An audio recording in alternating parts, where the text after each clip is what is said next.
Today on the Ancestral Findings Podcast, the 1800 U.S. Federal Census was the second of its kind taken in the brand new United States. John Adams was U.S. President at the time and was only our second one. The Louisiana Purchase hadn't even been made yet, and the West had not been explored. Here is what the 1800 U.S. Federal Census can tell you about your ancestors.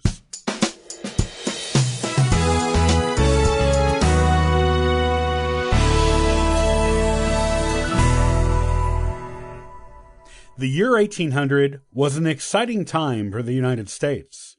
The country was brand new, only being 17 years old from the conclusion of the American Revolution. The United States was still considered by many other countries, and even itself, to be an experiment, as no country had ever achieved independence in the way it had in all of known human history. The country was still small, as we had not made the Louisiana Purchase yet. Places like Tennessee and Kentucky were still considered the frontier. Conflicts with Native Americans were still common. The West had not yet been explored. We were only on our second U.S. president, John Adams, and the 1800 U.S. Federal Census was only the second one ever done. Like the census before it, and all U.S. federal censuses until 1850, the 1800 U.S. Federal Census only listed the names of the heads of households instead of every person in a household. Beginning genealogists often mistake this for meaning this census is useless for research, but this is not true. Yes, the 1800 U.S. Federal Census has plenty of shortcomings when you compare it with later censuses, but it still has some gems of information in it that make it a valuable genealogical research tool. This census was handwritten by the census enumerators, as was every census until 1830, because pre-printed forms were not used until that time. This means the 1800 U.S. Federal Census has hand-drawn columns, often lacks headings on each page, and includes idiosyncrasies of recording that are unique to the individual census takers. You will also have to spend some time analyzing the handwriting, which is more legible on some pages than on others, again, thanks to the variances in handwriting of the different census enumerators.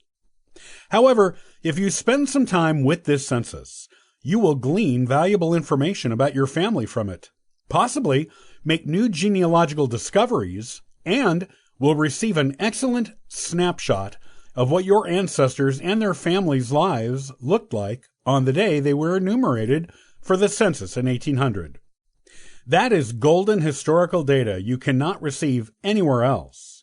So don't skip the 1800 U.S. Federal Census thinking it will not be of any genealogical value to you.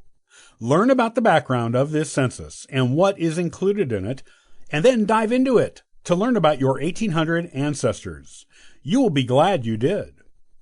The 1800 U.S. Federal Census was authorized by an act of Congress on February 28, 1800.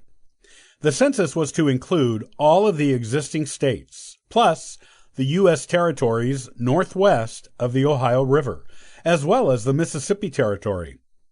The Census Authorization Act mandated that the census be concluded no more than 9 months after it was begun. When the census began, John Marshall was the U.S. Secretary of State and the technical head of the Census Project. However, he was appointed Chief Justice of the U.S. Supreme Court in 1801, while the census was still being taken and tabulated. James Madison, the U.S.'s eventual fourth president, became the new Secretary of State and was the one who oversaw the final tabulations of the census and also reported the results of the census to Congress. The 1800 U.S. Federal Census showed that the population of the United States at the time of the taking of the census was a little over 5.3 million people. Of these people, almost 900,000 were slaves. In addition to the new territories included in this census, the District of Columbia was also enumerated for the first time. Virginia was the most populous state at the time this census was enumerated. However, This would also be the last census in which Virginia would hold that position. Over the centuries, some of the records of this census have been lost. Some pages were misplaced, others were accidentally or purposefully destroyed, and others may have been stolen or damaged so that they could no longer be read. The records from the 1800 U.S. federal census that were lost include those for Georgia, Kentucky, Tennessee, Virginia, and New Jersey.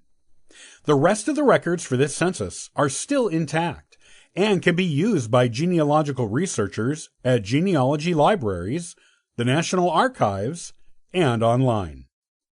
Most pages of the 1800 U.S. Census are arranged from left to right in the order of the following questions, with the occasional variation from an individual census enumerator. Name of the head of the household. The number of free white males under the age of 10. The number of free white males age 10 to under 16. The number of free white males from age 16 to under 26. The number of free white males from age 26 to under 45. The number of free white males age 45 and over. The number of free white females under age 10. The number of free white females age 10 to under 16. The number of free white females from age 16 to under 26. The number of free white females from 26 to under 45.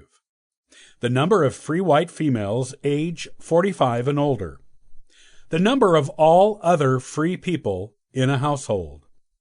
The number of slaves in a household. While the 1800 U.S. federal census does not ask any extra questions about a person's personal or professional life, it just sticks to the basics of name of household and ages and sexes of people in the household, as well as their free or slave status.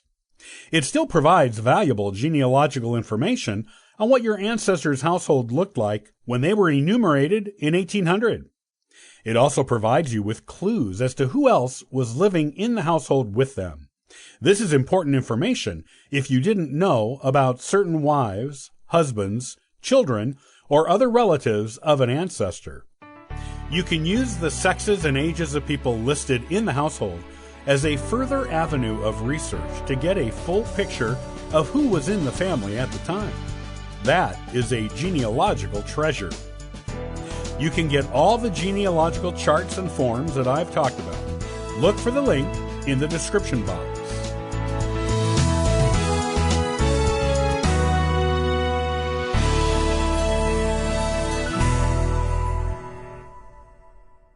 Thanks for joining me today on the Ancestral Findings Podcast. You can subscribe to the podcast on YouTube and iTunes. Also, check out ancestralfindings.com for free genealogy lookups, ebooks, and weekly giveaways. Happy searching!